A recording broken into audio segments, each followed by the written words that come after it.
All right, so Yeah. are you ready to get into some serious marketing stuff? Today we're going to be looking at this book, The One-Page Marketing Plan by Alan Dibb. Oh, yeah. It's kind of like, one of the Bibles for small business. Yeah. And we're going to be, breaking it down and getting into all the really juicy stuff that can help you actually take action and make some things happen. Yeah. You know what I'm saying? Absolutely. Yeah. I think it's it's a really great book for people who are, maybe feeling a little overwhelmed by marketing because, he takes all this complex stuff and boils it down to, 9 key squares that fit on one page. Yeah. So it makes it, much more approachable. Yeah, it's almost like a cheat sheet, right? Exactly. Okay, so Dibb starts out by talking about how much power marketing actually has for small businesses. Yeah. And he even compares it to, get this, robbing a bank. Yeah, he uses this example of Willie Sutton, this famous bank robber. And when they asked him why he robbed banks, he was like, because that's where the money is. It's kind of funny. Yeah. But what he's saying is that if you want to see some serious cash flow in your business, Yeah, you got to focus on marketing. exactly. It's the biggest leverage point. Okay, so it's not enough to just have a great product, right? You got to get the word out there, make people want it. Yeah. And Dibb says that this is where a lot of small business owners, they kind of mess up. They're busy trying to save money on paper clips Yeah. when they should be putting all that energy into their marketing. Exactly. Yeah, it's like spending hours trying to, negotiate the price of a hammer when Yeah. you could be building a house, Marketing is that house. Dibb actually says this thing that kind of blew my mind. Mm-hmm. He says, a good product is actually a customer retention tool, Yeah. not a customer acquisition tool. I know. So interesting. Yeah. Yeah, because, if your product or service is amazing, people are going to stick around. Oh, yeah. But, first you got to get them in the door. That's what marketing's about. So marketing is like the first date, and the product is like the relationship. Yeah, I like that analogy. Okay, so you've got this amazing product. Yeah. You're ready to, shout it from the rooftops. Uh-huh. But here's the thing. The marketing world is changing faster than ever. Yeah, it is. It's crazy. All the time. And Dibb talks about how what worked yesterday Yeah. might not work today. Yeah, and he has this really cool analogy. Yeah. He talks about how, Einstein, he gave the same exam 2 years in a row, but he said the answers have changed. I love that. It's so true. It's so true. It's like trying to use a map from the 1950s Yeah. to navigate a city today. Yeah, totally. It's like things are just different. Totally different, yeah. And think about how much the media landscape has changed even in the past few years, Totally. People are just constantly bombarded with messages these days. Right. They're just tuning it out. Exactly, yeah. Okay, so what's the secret? How do we actually cut through the noise and reach our ideal customer? Well, Dibb says one of the biggest mistakes that small businesses make Right. is they try to copy their competitors. Right. They see what the big guys are doing and think, I should just do that too. Right. But, he calls those Me Too businesses. Yeah. And he says that they're doomed to fail. It's like trying to stand out in a crowd, Yeah, but wearing the exact same outfit as everyone else. exactly. You got to have your own style, right? Totally. And that style in business is your unique selling proposition Okay. or a USP. What makes your business different? Got it. Special worth choosing over the other options. Dibb has this hilarious example in the book about these two Apple vendors. Oh, yeah. I love that example. Yeah, so one vendor's selling apples for $1, the other one's selling it for $1.50. Yeah. But here's the catch. They're both just selling plain old apples. There's no difference. No special sauce, nothing. So who's going to win that price war? The cheaper one every time. Right. It's like, duh. It's basic economics. Okay, so how do we avoid becoming a Me Too business? Yeah. How do we figure out, what makes us special? Well, Dibb says we need to get up in our customer's head. Okay. Really understand, what makes them tick. Yeah, okay. And he's not just talking about, basic demographics, Right. like their age or gender, but he's talking about getting deep into their psychology. Right. Their values, beliefs, fears, dreams. It's called psychographics. Psychographics. Okay, so demographics tell you who they are, their age, gender, all that stuff. But psychographics tell you why they buy. Exactly. Yeah. It's like getting a peek behind the curtain. Right. And seeing the real person behind the data. Okay, I see the light. Mm-hmm. Okay, so if I know Yeah. like what my customers actually care about, Yeah. what keeps them up at night, what they're secretly, longing for. Mm-hmm. Then I can like create marketing messages that speak directly to their heart. Right. Exactly. You got it. Okay, and Dib actually suggests Yeah. like finding a picture online or in a magazine. Yeah. That embodies that person, like a visual representation of your ideal customer. Yeah, like having a muse Exactly. for your marketing. Uh-huh. Okay, so once we understand our target market, Yeah.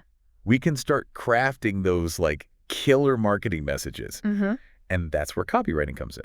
Exactly. And Dib's got some like pretty strong opinions about how to write copy that converts. Oh, yeah, he does. He's a big fan of what he calls emotional direct response copywriting. What's that? Yeah, it's totally different from like that boring corporate jargon that, puts everyone to sleep. Right. It's all about grabbing attention, making people feel something. He uses this like really kind of crazy analogy in the book about a car accident. Like you can't help but look even if you don't want to. Exactly. It's like that feeling of, oh, I shouldn't be looking, but I can't look away. Yeah, exactly. And that's what good copywriting does. Okay. It just sucks you in. So he even gives some examples of those like really crazy headlines that you see, like in those old magazines. Like, yes. they laughed when I sat down at the piano or when I started to play. Exactly. Yeah. Or amazing secret discovered by one-legged golfer adds 50 yards to your drives. Yeah. Those are so cheesy, but they work. Right. Yeah, because they tap into our deepest desires and fears, Ugh. even if we don't want to admit it. And he breaks down these 5 major emotional motivators Okay. that drive human behavior. Mm-hmm. Fear, love, greed, guilt, and pride. So if our copy isn't like hitting on at least one of those emotions, it's probably not going to be very effective. Probably not, no. Okay. It's so easy to get caught up, trying to sound professional. Yeah. Forget that we're, talking to real people Right. with real emotions. Right. And Dib reminds us that, marketing's really about connecting with those emotions, Okay. not just, spewing facts and figures. Got it. Yeah. Okay. So we've got our like killer USP. We've crafted some like really emotion-grabbing copy. We're ready to launch our marketing campaign into the world. Okay. But wait, Dib says there's one crucial piece missing. Uh-oh, what is it? Right. Like it's not enough to just have these random marketing bursts here and there. Yeah. We need like a system, We need a structure. a structure. Yeah, an infrastructure. He compares it to building roads. Uh-huh. Like you got to invest the time and the money up front to like lay the groundwork. And then you can drive traffic smoothly and efficiently. Exactly, yeah. And the heart of that marketing infrastructure is your CRM. CRM. Yeah, your customer relationship management system. Okay. Dib calls this like the nerve center of your marketing, like the place where you manage your gold mine Okay. of customers and potential customers. So it's like a giant database where we keep track of all of our customer interactions. Yeah, it is, but it's way more than just like a digital Rolodex. Okay. Yeah, a good CRM can help you like segment your audience, personalize your messaging, track the effectiveness of your campaigns. It's like having a super organized assistant. Okay, I like that. Yeah. So we're starting to see the bigger picture here, right? It's not just about like sending out random ads and hoping for the best. Like we need a system, a structure, a strategy. Exactly. And Dib breaks down this strategy into 9 key squares that make up the one-page marketing plan. Exactly. And we're going to dive into each of those squares in detail. Yes. So you can walk away from this deep dive with a clear roadmap for creating your own killer marketing plan. Yeah. Let's do it. Okay, so like you're probably thinking, okay, cool, marketing's important, but where do I even start? Right. Dib's got you covered. Okay. The first square on his one-page marketing plan is all about choosing your target market. Makes sense. It's kind of hard to hit a target if you don't know what you're aiming at. Exactly. It's like trying to sell ice to Eskimos, right? Right. You got to find the people who actually want what you're selling. Dib talks about this whole idea of niching down.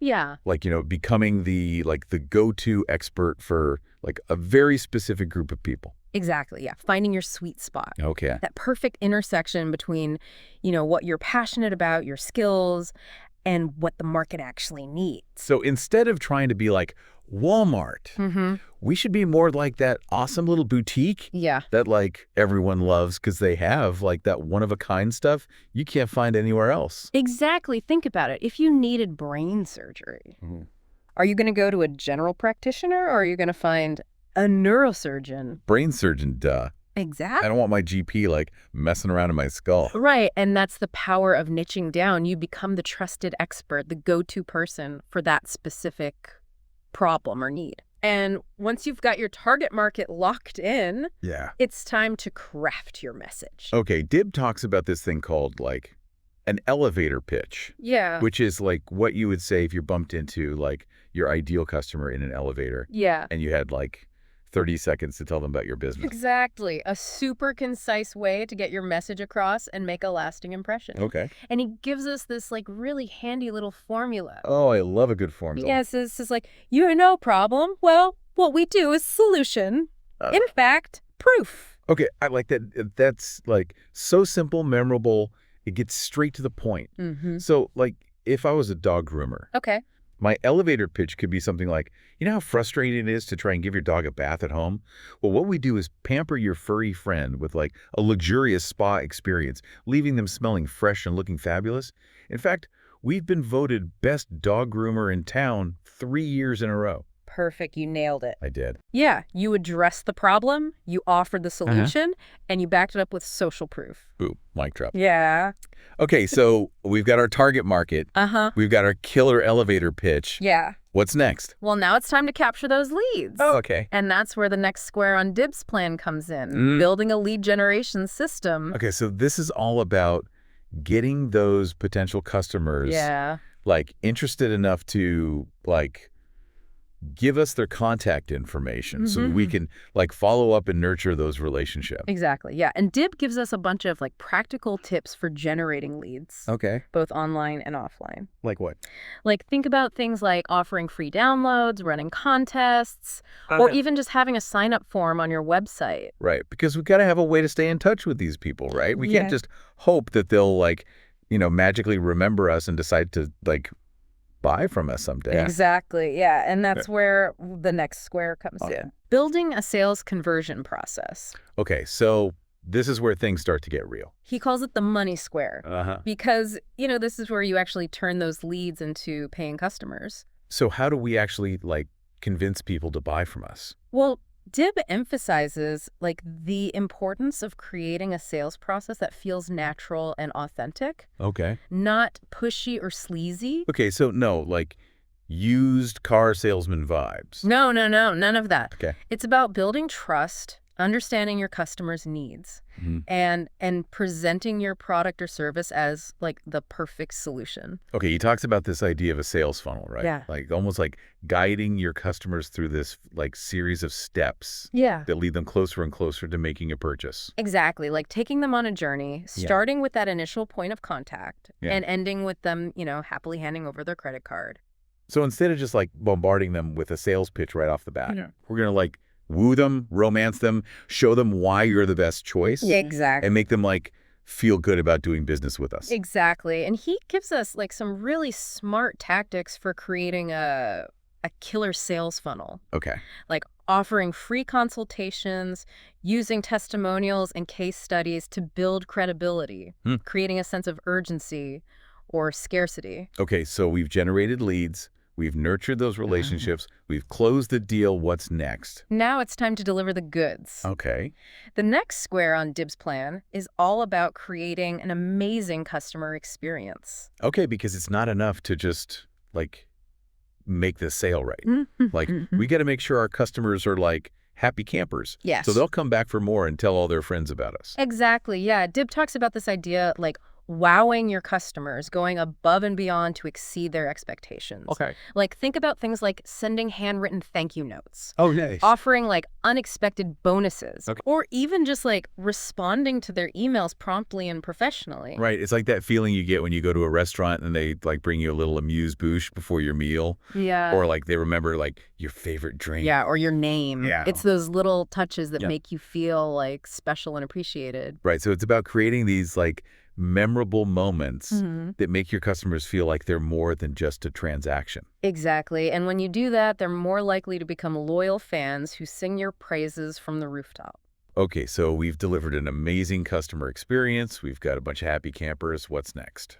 Well, now it's time to turn those happy campers into raving fans Oh, I like that. who can't wait to tell their friends about you. Okay. That's where the next square on Dib's plan comes in creating a referral system. Okay, because word of mouth marketing is like gold. It's the best. Like the most authentic and effective form of advertising out there. Absolutely, yeah. But Dib says you can't just sit around and wait for referrals to magically happen. You Okay. got to actively cultivate them. Right. He talks about like this idea of orchestrating referrals, creating a system that makes it easy and rewarding for your customers to spread the word. So how do we do that? Do we just like beg our customers to tell their friends about us? No, not quite. He Right. gives us some really cool strategies for generating referrals, Okay, like what? like offering incentives, Okay. creating referral contests, or even just providing your customers with like pre-written emails Okay. or social media posts that they can easily share with their networks. So we're like making it super easy for people to spread the love. Exactly. And when you do that, you tap into this powerful network of trust and influence. Totally. It's like, think about it. Who are you more likely to trust? A random ad you see online or a recommendation from a friend? A friend every time. Right. Yeah. Okay, so we've got a killer referral system in place. What's next? Well, now it's time to boost your profits by increasing the lifetime value of your existing customers. Okay, so this is about getting more bang for our buck, right? Yeah. Yeah. Like making the most of those relationships we've already built. Exactly. Yeah. It's so much easier and more profitable to sell to existing customers than it is to constantly be chasing new ones. Right. And Dib gives us a bunch of strategies for maximizing customer lifetime value. Okay. Like, think about things like offering loyalty programs, Mm. creating subscription services, Right. or even just upselling and cross-selling your products or services. Upselling and cross-selling always sounds kind of like salesy to me. Well, it doesn't have to be. Okay. It's really just about offering your customers like additional products or services that complement what they've already purchased or solve like additional problems for them. So if I'm selling bicycles, Yeah, I might also offer helmets, bike locks, maybe even maintenance services. exactly. You're not just trying to like squeeze more money out of them. Right. You're providing them with solutions and making their lives easier.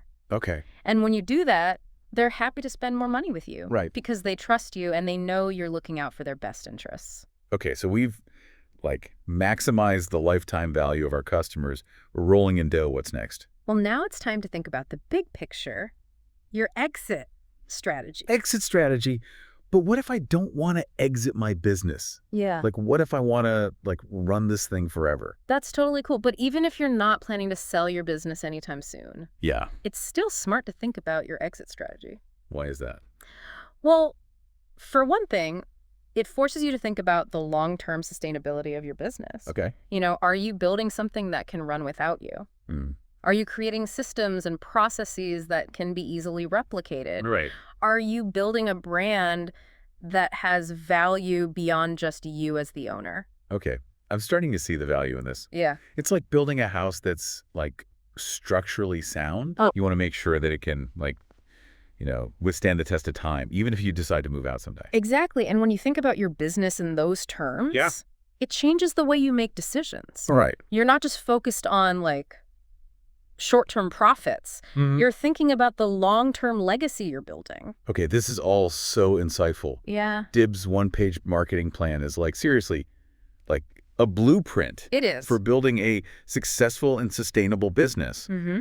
But like, let's be real. Yeah, Implementing all this stuff can feel kind of overwhelming, it can. right? Like, where do we even begin? Well, Div reminds us that Rome wasn't built in a day. Right. You know, we don't have to do everything at once. Right. The key is to start somewhere, take one step at a time, Mhm. and celebrate those small wins along the way. So instead of trying to like climb Mount Everest in one go, Yeah. we're going to like, break it down into like Yeah. smaller, more manageable chunks. Exactly. Okay. And remember, you don't have to do this alone. There are tons of resources out there to help you. Oh, okay. Like what? Like, books, courses, coaches, even online communities. Right. Sometimes it's easy to get like so caught up in the hustle Yeah, that we forget that like we're not in this alone. we're not. Like there's a whole community of entrepreneurs out there who are going through like the same struggles, celebrating the same victories. Exactly. And when you tap into that community, Yeah.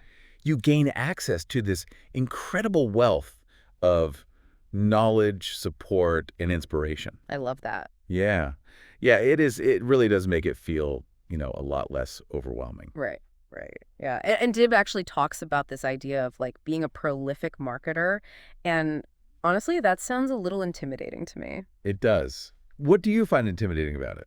Well, just like, does that mean I have to be constantly like churning out content and like running all these different campaigns and stuff? Well, I mean, it doesn't have to be, about being busy just to be busy. It's really more about like being strategic Mm-hmm. and intentional with your marketing efforts. Okay. And it's about testing different things and seeing, what works best for your business. So it's kind of like throwing spaghetti at the wall and seeing what sticks. Yeah, kind of, but in a more like data-driven kind of way. Okay, yeah, I can get down with that. Yeah. Okay, that makes me feel a little better because I was picturing myself like having to be some kind of like marketing machine working 24/7. No, marketing shouldn't feel like a burden. Right. It should be, something that you enjoy, something that like, gets you excited about connecting with your customers and growing your business. Yeah. So it's about kind of, circling back to that idea of finding that sweet spot where our passion, our skills, and the market's needs intersect. Exactly. And when you find that sweet spot, like magic happens. Magic happens. I love it. Now, Dib also talks about this thing he calls like the entrepreneur, manager, and technician roles. I'm kind of curious to hear your take on that. Yeah, I think it's such a brilliant concept. Mhm. He's basically saying that every business needs all three of these roles to like function effectively. Okay. So you've got the entrepreneur who's the visionary, the big picture thinker, the one who's always coming up with new ideas, pushing the boundaries. Right. You've got the manager who takes those ideas and turns them into reality, keeps things organized and on track. Right. And then you've got the technician who's the one who's like, actually doing the work, rolling up their sleeves, getting things done. So even if you're like a solopreneur, you still need to be wearing all three of these hats. Exactly. And it's really important to like be mindful of which hat you're wearing at any given time. Yeah. Because like sometimes you need to be the visionary, sometimes you need to be the manager, sometimes you need to be the technician. But trying to wear all three hats at the same time is like a recipe for disaster. It's like trying to juggle chainsaws while riding a unicycle. Exactly. Yeah. So it's all about finding that balance, delegating tasks when you can, and making sure you're focusing on the things that like only you can do. Got it. Okay, so now throughout the book, it keeps coming back to this idea of building trust with your customers. And I think this is just like so important, especially in today's world. It is, yeah. Where people are just like bombarded with messages from every direction. Absolutely, yeah. Trust is the foundation of any successful business. Right. And Dib gives us a bunch of like really practical tips. Yeah, like what? For building trust. Like for starters, your website should be a reflection of your like professionalism and credibility. Okay. Make sure it's well designed, easy to navigate, mobile friendly. Right. It's 2025. Come on. Exactly. If your website still looks like it was designed in the 90s, yeah. you're going to lose all credibility. Yeah. Yeah, you're going to lose people before they even like, get to know you. Right. And another thing, make sure your contact information is like clearly visible. Yeah, absolutely. Like people want to know that they're dealing with like a real business, not some shady fly-by-night operation. For sure. No more hiding behind generic contact forms, Yeah. P.O. boxes, right? Right. Be upfront, be transparent. Yeah.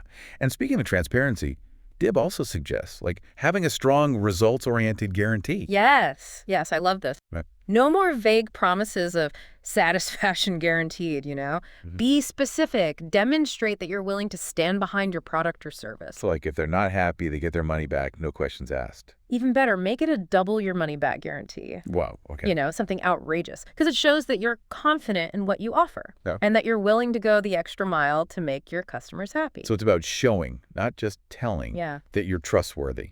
Exactly. And, Dib also suggests, like, telling them all the trouble you go to. Wait, what? Yeah. Are we supposed to make things seem like easy and effortless? Well, yes and no. I mean, you don't want to overwhelm your customers with like unnecessary details. Okay. But like highlighting the extra steps you take, the quality of your materials, the expertise of your team can actually like increase their perception of value. Okay, so it's kind of like pulling back the curtain a bit and letting them see the craftsmanship and care that goes into what we do. Exactly. Okay. Dib uses this example of like A supermarket highlighting the farm-to-table journey of its Oh, produce. right. Yeah. I've definitely seen those signs at the grocery store. Like, they'll tell you about the specific farms where the fruits and vegetables grown, like Exactly. the sustainable farming practices they use, Yeah. and like all the rigorous like quality control measures they have in place. Yeah, and it works. It makes you feel good about buying those apples, Yeah. knowing that they were like grown with care. And that you're supporting local farmers. Totally. So instead of like hiding all the hard work that goes into our business, Yeah. we should be like celebrating it and sharing it with our customers. Exactly. So transparency, Yeah. authenticity, and it can be such a powerful differentiator in a world where so many businesses are trying to like hide behind slick marketing and empty promises. It's so true. This has been such an incredible deep dive. I know, it's been fun. I feel like I've learned so much, and I'm super excited to like go back and actually like put all this wisdom into practice. Yeah, I do. What about you? What's been resonating with you most from Dib's book? Honestly, just like the simplicity of it all, Yeah. he takes all of this like complex marketing stuff Yeah. and makes it feel so doable. Right. Even for small business owners who like, don't have a ton of time or resources. Yeah. And he does it in a way that's both informative and entertaining. It's like he's giving you the keys to the kingdom and saying, go forth and conquer. I love that he's like the marketing fairy godfather, sprinkling his like wisdom and magic upon us, mere mortals. I love it. Okay, now, before we wrap things up, I want to leave our listeners with one final thought. Okay. Dib says that the future belongs to those who are willing to adapt, evolve, and embrace new ideas. Hmm. And he uses this like really funny analogy to drive home this point. Yeah. He says, don't be the turkey who gets complacent and ends up on the Thanksgiving table. Don't be a turkey. That's so good. I know, right? So good. It's such a good analogy. Yeah. It's just like this powerful reminder that we can't just like rest on our laurels. Mm-hmm. We're going to be constantly like learning, growing, pushing ourselves outside our comfort zone. Absolutely. So don't be a turkey. Don't be a turkey. All right, thanks for joining us on this deep dive into Alan Dibb's The One-Page Marketing Plan. We hope you found it insightful, inspiring, and actionable. Until next time, keep those marketing fires burning.